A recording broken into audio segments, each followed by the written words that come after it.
Saudara, debat pamungkas Pilkada Jawa Tengah sudah berlangsung semalam. Lagi-lagi ada pernyataan soal dukungan tokoh termasuk Presiden dan Wakil Presiden kepada pasangan calon. Kurang dari sepekan hari pencoblosan, akankah masing-masing dari paslon ini menurunkan juru kampanye andalannya termasuk mantan Presiden?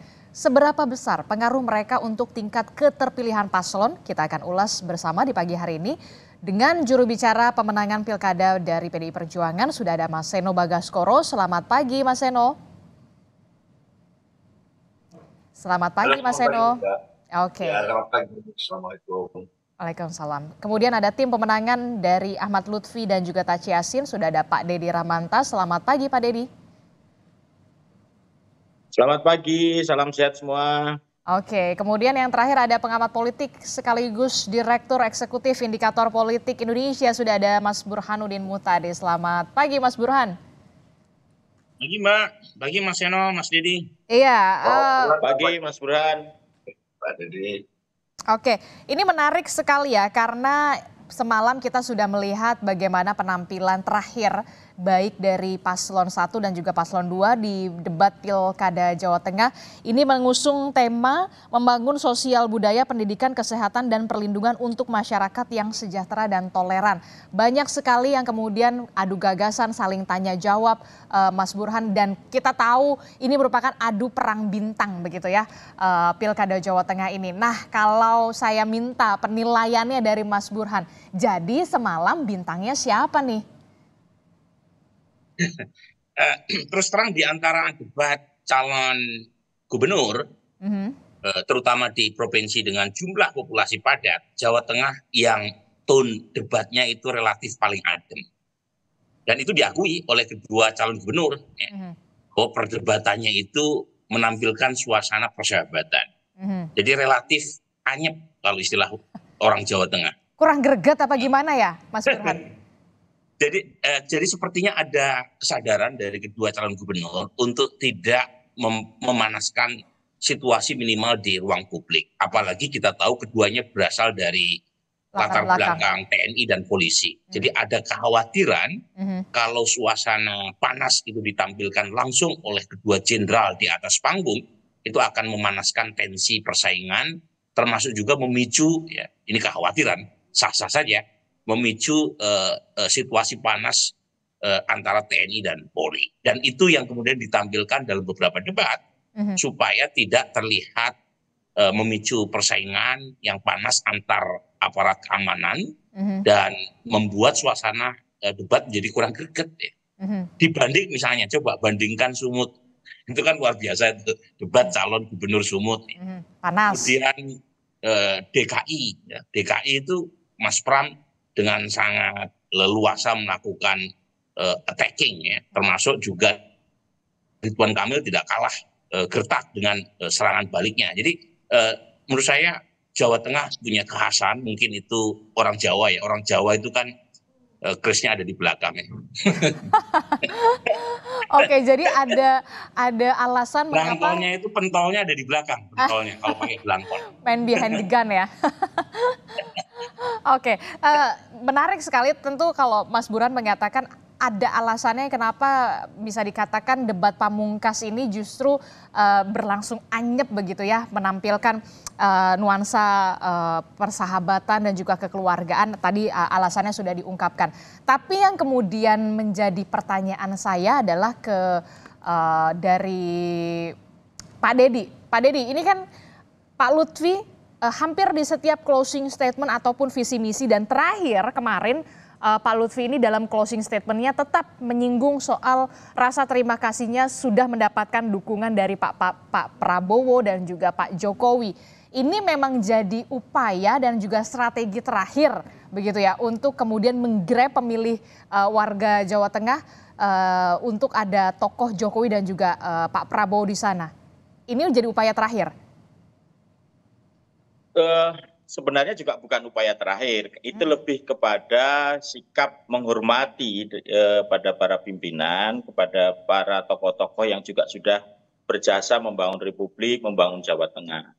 Jadi beliau mendapatkan endorsement, mendapatkan dukungan langsung dari Pak Prabowo sebagai Ketua Umum Gerindra dan juga sebagai Presiden, dan beliau Pak Jokowi sebagai mantan Presiden, tentu ini adalah sikap yang menunjukkan bahwa Pak Lutfi, Pak Yasin itu sangat menghormati beliau-beliau, dan juga dalam kacamata election beliau-beliau juga punya peranan yang penting di dalam kampanye pemenangan presiden kemarin, sehingga beliau-beliau juga punya pendukung, punya masa fanati yang kalau beliau-beliau mendukung tentunya ini juga berefek terhadap elektabilitas Pak Lutfi dan Pak Yasin, kira-kira begitu. Jadi kembali ke sama seperti pernyataan Mas Burhan, orang Jawa kan kalibrasinya kan nggak hanya rasio dan kemudian indera saja kan, tapi kalibrasinya juga soal rasa. Jadi begitu dikalibrasi soal rasa, saya kira bukan perdebatan panas yang penting, tetapi bagaimana kemudian menjangkau rasa itu, diendapkan dan kemudian diinternalisasi, dan kemudian nanti akan ditentukan mana dari sisi rasio, indera, pendekatan, dan kemudian dari sisi rasa itu cocok. Saya kira apa yang dikemukakan oleh Mas Lutfi dan Gus Yassin tadi sebagai satu ungkapan bahwa orang Jawa itu ya pasti berbalas budi itu penting dalam semua aspek. Tapi kalau ada yang mengatakan begini, Pak Lutfi harus mengatakan harus ada dukungan dari Pak Prabowo dan juga Pak Jokowi ini karena memang kita tahu faktanya antara pasangan 01 dan juga 02, Andika dan juga Pak Lutfi ini bedanya tipis. Itulah kemudian mengapa Pak Lutfi ini harus kemudian mengungkapkan kembali bahwa ada dukungan dari Pak Jokowi dan Pak Prabowo. Jawaban Anda?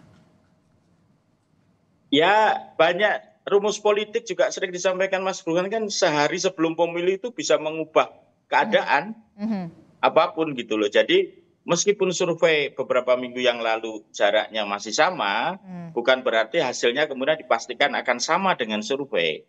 Bisa menjadi lebih, bisa juga menjadi kurang. Jadi dalam sekian hari itu politik selalu memberikan kejutan-kejutan. Saya kira apa yang dilakukan oleh Mas Lutfi dan Gus Yassin tadi, sekali lagi kita meminta seluruh tim berdasarkan evaluasi lembaga survei itu bekerja maksimal, memaksimalkan seluruh potensi, menghormati seluruh komponen, dan sekali lagi ini pilkada ini bukan perang dunia, jadi ini semuanya saudara dan bisa diselesaikan dalam ruang-ruang politik yang lebih adem, lebih kemudian bersolidaritas, dan pada akhirnya kita semua tahu bahwa pilkada ini adalah memanajerial soal pembangunan Jawa Tengah, bukan memilih pemimpin politik, pemimpin ideologi dan seterusnya. Saya kira begitu. Oke, saya ke Mas Seno. Mas Seno, kalau tadi kan kita lihat ya di debat terakhir, debat pamungkas, Pak Lutfi ini selalu bilang dapat dukungan dari Pak Prabowo dan juga Pak Jokowi. Nah, kalau dari pasangan Andika dan juga kemudian Hendra Prihadi, bagaimana ini? Kok kalem-kalem aja sampai titik kemarin semalam ini debatnya? Ya, terima kasih Mbak. Kalau dari kami, saya rasa secara konsisten dari awal Pak Andika sudah menyampaikan bahwa dukungan dan restu yang paling tinggi, yang itu paling jernih di dalam suatu pilkada, itu ya adalah dukungan dan restunya rakyat. Maka bukan restu mantan penguasa, bukan restu orang-orang yang dekat dengan lingkar kekuasaan yang dicari, tetapi dukungan dan restu dari rakyat Jawa Tengah. Oleh karena itu saya rasa bahkan hingga kemarin di closing statement Mas Hendra Prihadi menyampaikan suatu closing statement yang sangat rendah hati, mengatakan dan menyampaikan permohonan maaf kepada masyarakat Jawa Tengah karena dengan adanya pilkada ini, adanya debat ini, bisa jadi mungkin masyarakat Jawa Tengah harus mengalihkan aktivitasnya untuk melihat debat, melihat pilkada, sehingga permohonan maaf itu disampaikan. Artinya orientasinya adalah kepada rakyat, jadi bukan kepada yang lain-lain, bukan minta kepada mantan penguasa, bukan minta kepada institusi-institusi negara yang dekat dengan lingkar kekuasaan, tetapi dengan rakyat. Jadi dari awal sampai akhir penyampaian-penyampaian dari Pak Andika dan Mas Hendi adalah tentang soal-soal rakyat. Mas Hendi dengan pengalamannya sebagai mantan wali kota Semarang 2 periode, sebagai mantan kepala LKPP, kemudian Pak Andika yang itu banyak sekali punya pengalaman membawa militer di tubuh TNI itu menjadi institusi yang terhormat semasa beliau menjadi Panglima. Nah, pengalaman-pengalaman dan perspektif inilah yang kemudian dibawa di dalam debat.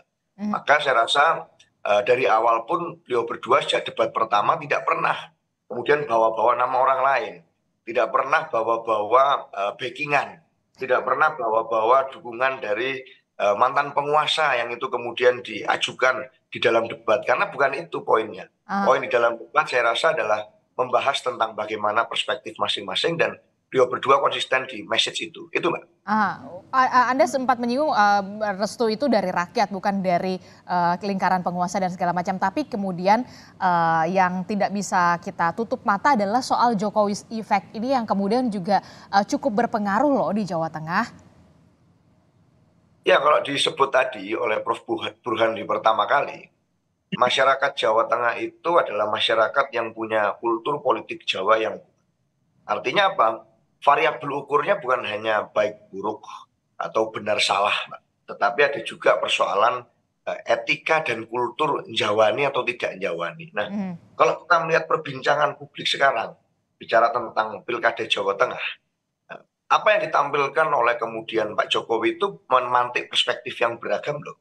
Salah satunya ini etikanya Jawani apa enggak sih sebenarnya seorang mantan presiden yang kemudian sudah mengatakan akan berhenti kemudian cawe-cawe dalam proses politik, setelah punah akan berhenti kemudian ikut serta ngurusin politik, akan pulang kembali ke Solo, tapi malah ikut serta di dalam mendukung dengan sangat aktif di dalam kampanye sebagai juru kampanye, kemudian berbagai spekulasi mengatakan bahwa beliau berperan dalam meminta presiden untuk membuat video untuk mendukung pasangan calon tertentu, Pak Komjen Polisi Lutfi dan Gus Yassin. Maka perbincangan di publik menjadi sangat banyak. Dan itu orang semakin mendiskusikan ini etikanya sebenarnya apakah pantas atau tidak sih seorang mantan presiden melakukan hal seperti ini, yang harusnya kemudian menjadi guru bangsa, menjadi teladan, menjadi negarawan, tapi malah masih ikut serta dalam pilkada yang ini levelnya di bawah beliau sebagai presiden. Kan kalau gubernur ini kan secara politik hierarkinya di bawah presiden. Nah, kenapa harus melakukan hal ini? Itu perbincangan itu sekarang sangat banyak muncul di publik, dan untuk kultur Jawa yang ini seringkali tidak straight to the point, seringkali ini dengan simbol-simbol, dengan kode-kode. Banyak orang merasa ini Jawani atau enggak Jawani sih seperti. Nah, ini yang menarik ini muncul di ruang publik. Itu Mbak. Silahkan dijawab Mas Dedi, gimana nih soal antara legalitas versus etika lah ibaratnya. Jawani atau Jawani? Itu apa yang dikatakan Mas Aryo, saya kira itu tafsir ya. Pertama, Pak Jokowi itu warga sipil. Dalam tradisi politik kita, ya siapa aja warga sipil boleh terlibat, dan itu baik dari sisi politik. Memaksimalkan warga sipil mengajak orang untuk memikirkan wilayahnya dan memikirkan republik, ya itu bagian dari justru amanat undang-undang kita supaya warga sipil juga kemudian terlibat dalam hal-hal untuk perbaikan republik. Kemudian kalau soal Jawani dan tidak Jawani itu kan soal rasa yang dikalibrasi oleh Mas Aryo tidak baik, tapi kan kalibrasi yang lain berbeda. Sekali lagi itu tafsir. Kedua, setahu saya Pak Jokowi juga menjadi bagian dari partai politik. Saya nggak tahu, kalau saya salah mohon saya dikoreksi. Setahu saya Pak Jokowi masih anggota PDI Perjuangan. Kalau salah toh KTA-nya saya kira apakah sudah diberhentikan atau belum. Nah, kalau beliau saya kira juga menjadi bagian dari warga negara yang juga sah juga untuk mengerjakan soal itu. Dan beliau kan saya kira tidak juga menggunakan fasilitas negara, kecuali kalau beliau menggunakan fasilitas negara saya kira itu tidak dibenarkan. Dan sekali lagi apa yang di-endorsement oleh Pak Prabowo menurut Bawaslu Republik Indonesia, video itu tidak melanggar peraturan. Jadi sekali lagi kalau etiknya berdasarkan tafsir masing-masing, kan ini karena tafsir Pak Aryo sedang berada mendukung Pak ini apa namanya Mas Hendi saya kira. Tapi kalau dulu Pak Aryo juga bagian dari mendukung Mas Yassin, kan karena dulu juga didukung oleh PDI Perjuangan, kan menjadi lain ceritanya, kira-kira begitu. Jadi sekali lagi soal rasa ini karena masing-masing berpendirian pada sisi yang berbeda menjadi tidak bisa dibenarkan apa yang menjadi tafsirnya Mas Aryo tadi. Tapi sekali lagi secara hukum apa yang disampaikan keterangan Bawaslu menjadi rujukan kita, karena peraturan ini menjadi satu alas yang menjadi pijakan kita. Tapi kan bahwa apa yang dilakukan oleh Pak Prabowo tidak melanggar aturan, itu yang dikatakan oleh Bawaslu. Oke. Kalau kita merujuk Bawaslu memang sudah jelas, Bawaslu mengatakan memang sudah tidak ada pelanggaran apapun yang dilakukan oleh Pak Prabowo atas video tersebut. Tapi yang kemudian menjadi pertanyaan dari Mas Seno adalah Pak Jokowi kan pernah bilang pada saat setelah purna tugas ingin kembali ke Solo menjadi rakyat biasa. Bukan tidak ada singgung soal mengkampanyekan salah satu paslon atau segala macam. Bagaimana jawaban Anda? Saya kira begitu Pak Jokowi dimintain tolong dan beliau juga membantu, saya kira kan nggak ada yang salah. Bisa jadi kita bertetangga, dimintain tolong tetangga, mendukung sesuatu ya itu wajar-wajar saja karena ada pertimbangan-pertimbangan masa depan dan juga kebangsaan yang beliau saya kira pikirkan. Dan sekali lagi apa yang beliau lakukan itu bagian dari justru peran warga sipil untuk mendorong semua itu ikut terlibat dalam politik, dalam pengertian tidak apolitis warga itu. Kan itu yang justru kita inginkan dari demokrasi ini, kan warga nggak apolitis. Gitu. Jadi kalau kemudian mendorong bahwa karena dia bukan pengurus partai jangan ikutan politik, saya kira persepsi yang salah.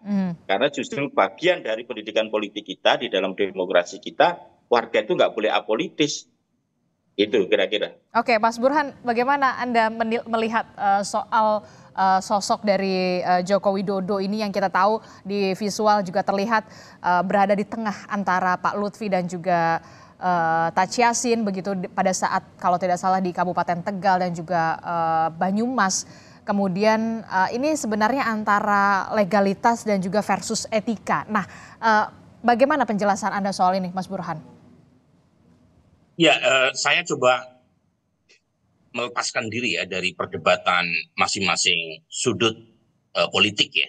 Apakah fatsun politik yang dikedepankan seperti argumen Mas Seno ataukah argumen legalitas seperti yang ditiupkan oleh Mas Dedi.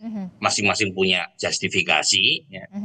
Dan sah-sah saja karena berada dalam dua kubu yang berbeda. Tapi kalau tinjauannya normatif, harapan yang pertama jangan sampai keterlibatan Pak Jokowi meskipun beliau mantan presiden itu membuat playing field menjadi tidak rata. Itu dulu itu yang paling krusial ya. Jadi kita harus meratakan lapangan permainan sehingga siapapun yang tidak punya akses terhadap kekuasaan itu tetap merasa diperlakukan adil. Kalaupun toh akhirnya kalah ya dalam pertandingan elektoral. Nah yang kedua ini.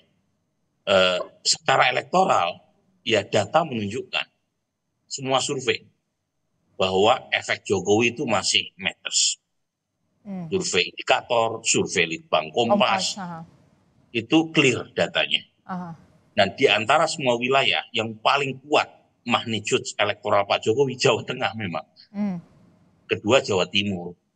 Jadi kalau kita lihat misalnya approval rating Pak Jokowi waktu menjabat itu yang paling tinggi Jawa Tengah.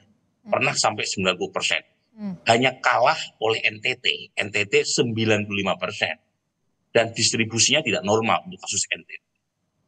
Tetapi lagi-lagi NTT kan populasinya tidak sebesar Jawa Tengah. Jadi pada titik itu kalau pertimbangannya adalah elektoral, ya saya termasuk orang yang tidak kaget kalau misalnya Pak Lutfi berkali-kali ya mencoba mengasosiasikan secara eksplisit dengan Pak Jokowi dalam acara debat, dalam acara kampanye. Saya kira Pak Lutfi seperti yang diakui oleh Pak Andika dapat durian runtuh. Dukungan Pak Jokowi yang all out ya, sampai pawai di beberapa kabupaten. Dan ini bisa jadi game changer secara elektoral. Ya, secara elektoral. Dalam pengertian selisih yang awalnya tipis itu bisa signifikan secara statistik karena keterlibatan Pak Jokowi. Dan jangan lupa buat pendukung Pak Jokowi kadangkala karena mereka bersikap partisan itu argumen-argumen etis seperti yang Mas Seno sampaikan itu bisa dikesampingkan. Namanya juga istilahnya namanya staunch loyalis ya. Pemilih yang sangat fanatis. Dan di Jawa Tengah memang masih banyak ya. Dan saya kira Mas Dedi tadi argumen legalitas tadi itu kan ya itu kan cover ya Mas Jadi. Yang paling jelas elektoral kelihatan nih argumen elektoral dan menurut saya itu bisa jadi game changer buat Pak Lutfi. Kalau misalnya unggul itu saya kira tidak bisa dilepaskan dari Jokowi effect. Selain tentu saja Pak Prabowo kan memberikan video, tetapi kita tahu approval Pak Prabowo di Jawa Tengah tidak setinggi Pak Jokowi. Tapi lagi-lagi dapat dukungan presiden yang sedang berkuasa, kemudian dapat dukungan mantan presiden yang populer, tentu jadi semacam comparative advantage ya buat Pak Lutfi. Dan itu diakui sendiri oleh Pak Andika. Oke, menarik sekali Jokowi turun gunung begitu ya, ikut juga berkampanye di beberapa wilayah didampingi oleh paslon dari Pak Lutfi dan juga Taci Yassin begitu, Gus Yassin. Ini menjadi game changers begitu ya untuk bisa memenangi pertaruhan terakhir di tanggal 27. Lalu kemudian yang kita bisa tarik lagi pertanyaannya adalah soal oke lah kita lihat approval rating dari Jokowi effect ini paling tinggi magnitudenya tadi Anda sebutkan adalah di Jawa Tengah begitu ya.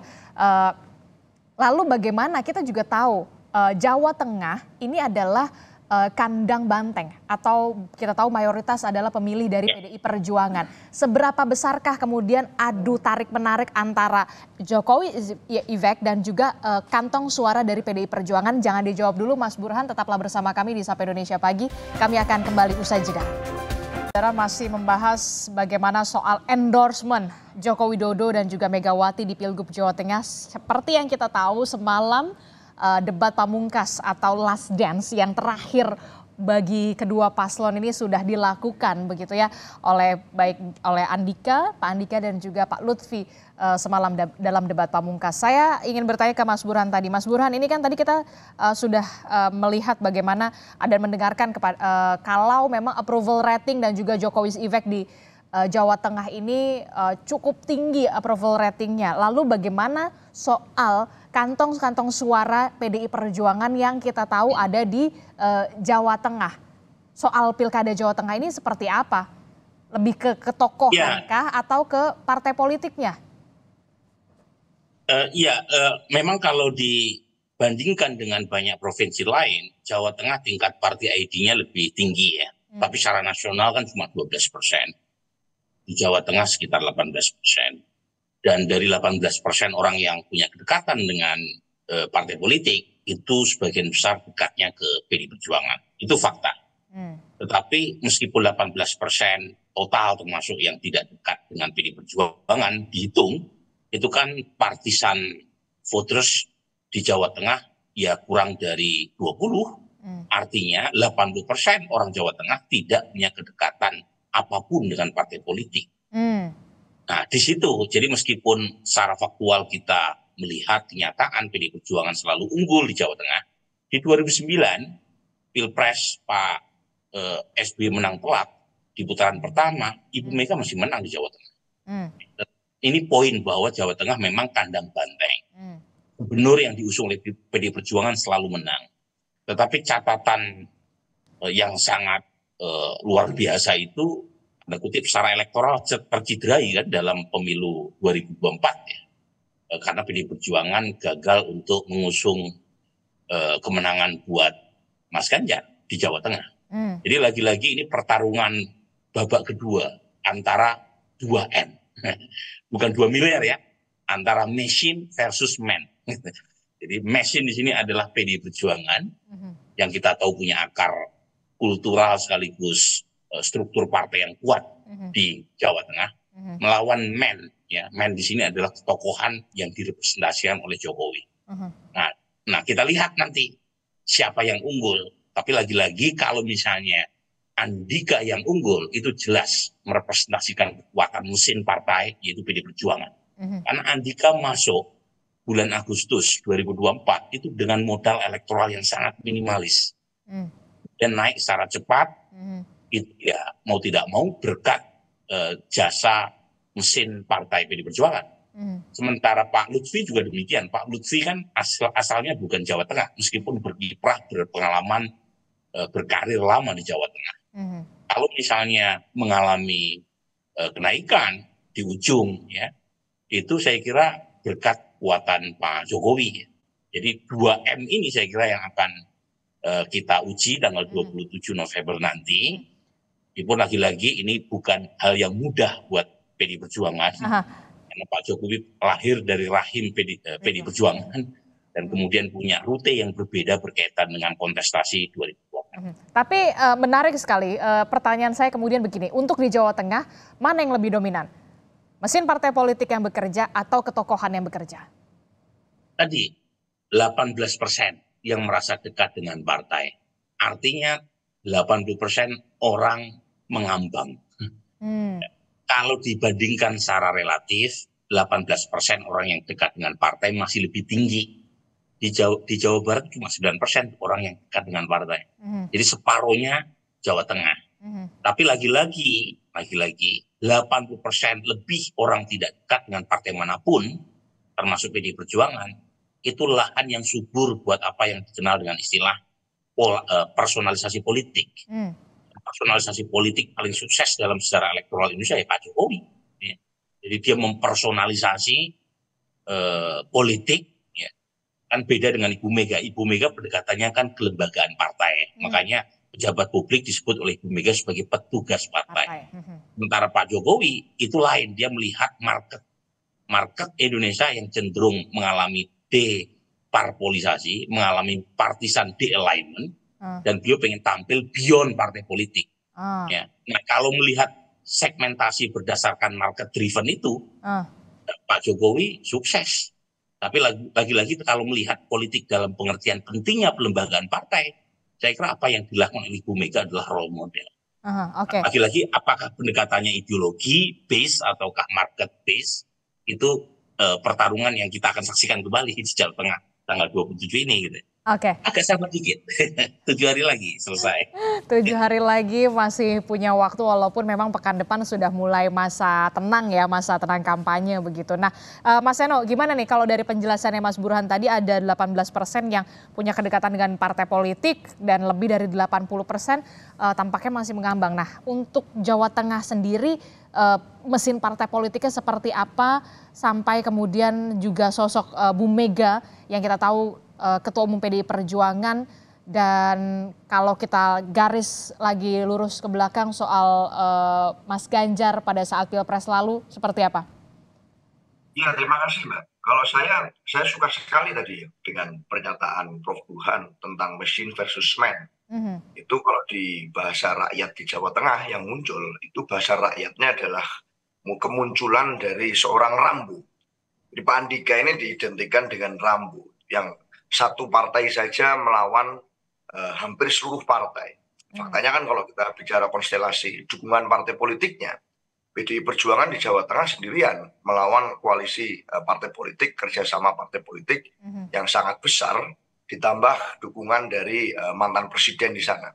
Yang artinya itu adalah suatu kekuatan yang raksasa. Dan buat kami sebenarnya malah ini suatu kehormatan ya. Artinya bisa-bisa jangan-jangan memang pasangan calon kami ini dianggap begitu perkasa, baik secara elektoral maupun secara kualitas, sehingga kemudian diperlukan kekuatan yang berlipat-lipat untuk menghadapi kekuatan Pak Andika dan Mas Hendy di Jawa Tengah.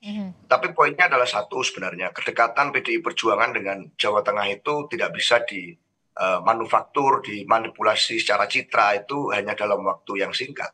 Ada bonding yang panjang di sana, ada ikatan kesejarahan yang panjang di sana, dan ada track record kepemiluan dari masa ke masa yang meskipun situasinya seringkali tidak mudah bagi PDI Perjuangan, tapi berhasil terbukti mendapatkan amanat dan kehormatan dari kepercayaan rakyat yang itu menempatkan kami sebagai pemenang pemilu legislatif di sana maupun pemenang pemilu eksekutif di gubernur. Dan spirit itu yang saya rasa kami sangat hormati, kami sangat hargai. Sehingga dalam menentukan calon gubernur pun kami menentukan calon gubernur yang tidak pernah punya isu kontroversial, persoalan-persoalan yang terjadi dalam rekam jejak kepemimpinannya. Menentukan calon gubernur pun kami memilih dengan sangat hati-hati. Dan itu bahkan sekelas mantan Panglima TNI itu kemudian berproses sangat panjang. Kemudian ingin mengabdikan diri ke Jawa Tengah. Nah, itu semua satu tarikan rangkaian yang saya rasa hari ini sedang kami tampilkan. Dan kalau bicara Rosso, ini kan sebenarnya kalau perdebatan di segmen pertama tadi itu persoalan benar salah atau kemudian pantas tidak pantas itu kan saya sebenarnya malah menggunakan variabel ukurannya Pak Deddy yang tadi di awal mengatakan bahwa Jawa Tengah, kultur Jawa itu tidak hanya bicara soal baik benar atau benar salah gitu ya. Tapi soal kalibrasi rasa. Bicara tentang Rosso itu, nah saya bicara Rosso tadi itu sebetulnya lalu dibawa ke unsur legalitas. Nah kalau masalah unsur legalitas terkait endorsement dari siapapun, saya rasa kan keputusan Bawaslu kemarin pun juga tidak terlalu mengejutkan gitu ya buat banyak orang gitu ya. Kira-kira kan pasti bunyinya seperti itu. Tapi kalau masalah Rosso ini yang sebenarnya di detik-detik ini sangat menentukan. Bagaimana kemudian seorang mantan penguasa Pak Jokowi ini yang dulu pernah bicara betul gitu ya tentang bahwa selesai akan pensiun, akan purna menjadi rakyat biasa pulang ke Solo. Ternyata kan susah untuk mengharapkan adanya satunya kata dan perbuatan, di mana kemudian di Jakarta beliau turun, kemudian di Jawa Tengah beliau turun, dan itu tampak sangat aktif gitu. Nah ini yang saya rasa dibaca secara keseluruhan oleh masyarakat tidak hanya di Jawa Tengah tapi juga di provinsi-provinsi lain. Itu Mbak. Oke, terakhir Mas Seno, untuk Anda, kampanye akbar apakah tetap akan dilakukan atau ditiadakan? Ya bisa jadi lebih banyak untuk mendekat ke masyarakat melalui gerakan yang datang dari hati ke hati, dari pintu ke pintu, mengetuk pintu rakyat. Ya. Artinya masifnya akan pergerakan door to door akan terus belusukan. Sehingga ya itu yang pola-pola seperti itu yang menjadi ciri khas dari PDI Perjuangan, itu yang saya rasa akan diintensifkan di hari terakhir. Oke, terakhir saya ke Pak Deddy. Pak Deddy bagaimana? Ini kan kalau kita lihat amunisi dari Pak Lutfi dan juga Taci Yassin ini begitu besar dengan didukung partai politik di belakangnya, termasuk juga endorsement dari Pak Prabowo dan juga Pak Jokowi. Kampanye akbar apakah nanti akan dihadiri oleh Pak Jokowi atau mungkin Pak Prabowo? Silakan. Ya, tentu saja sama-sama tahu kan kita pilkada bukan tidak mutlak pertarungan partai vs partai. Meskipun ada gambar partai di surat suara ya. Tetapi ini lebih kepada soal tokoh. Dan agenda kita di tanggal 23 saya kira nggak ada lagi kampanye akbar, sepertinya doa bersama. Dan ini lebih banyak kemudian merangkai seluruh pekerjaan-pekerjaan dilakukan monitoring evaluasi untuk dilakukan upaya-upaya pemantapan. Saya kira pertanyaannya teman-teman tadi bagaimana soal kekuatan partai, sekali lagi betul koalisi partai kita besar, tapi itu kan dapat dilihat juga komposisi perolehan kursi di DPRD Provinsi Jawa Tengah. PDIP besar perolehannya. Jadi bukan kemudian hitungannya secara nasional ya, tapi ini soal Provinsi Jawa Tengah. Besar PDI perolehannya dan mesin partainya baik saya kira.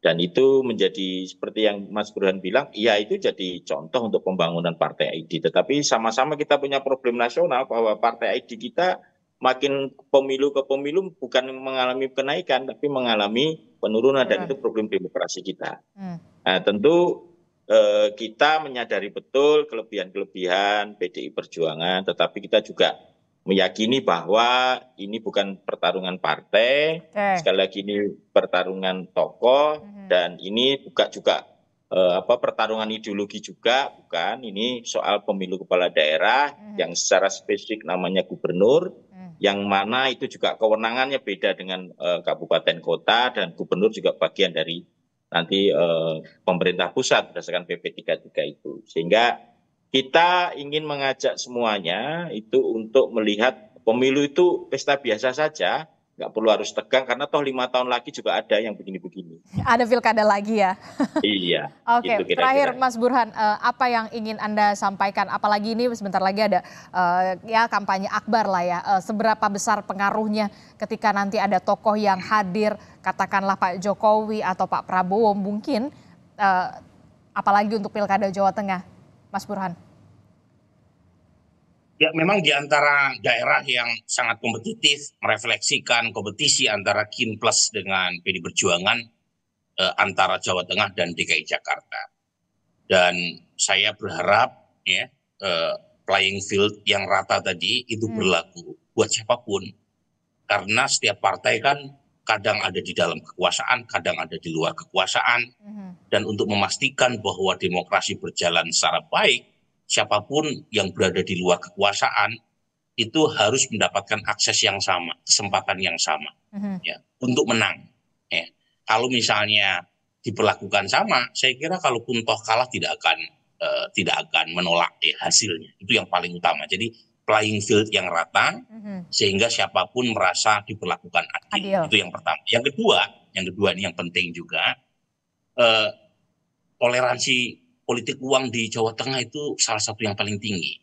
Ya, jadi saya berharap betul, karena perlu waktu untuk melakukan perbaikan pada sisi demand side, pemilih di Jawa Tengah 44%, itu kelas menengah bawah, hanya lulus SD atau bahkan tidak sekolah. Jadi cara yang paling mudah untuk melakukan reform itu pada sisi elitnya. Jadi para kontestan, baik dari tim Pak Andika maupun Pak Lutfi, itu kalau bisa ya, itu jangan memakai pendekatan transaksional untuk mencapai tujuan, karena selain tidak mendidik, itu juga akan menimbulkan luka yang akan merugikan para pemain politik itu sendiri. Karena tidak mudah membenahi masyarakat yang klientelistik tadi, dan kalau misalnya menang sekalipun, ke depan juga akan membuat masyarakat tadi terbiasa dengan cara-cara seperti itu. Jadi itu dua saran saya ya, mungkin normatif, tetapi kadang-kadang kita perlu ya pendekatan normatif selain pendekatan yang sifatnya empirik. Oke, baik. Terima kasih Mas Burhan untuk analisanya dan juga perspektifnya. Tentu kita akan menunggu bagaimana nanti pertarungan yang sebenarnya pada tanggal 27 November 2024, 6 hari lagi. Terima kasih Mas Burhan telah bergabung bersama kami. Mas Seno, Pak Dedi, terima kasih. Selamat pagi Bapak-Bapak. Sehat selalu. Terima kasih. Pagi. Assalamualaikum. Yuk semuanya yuk. Mas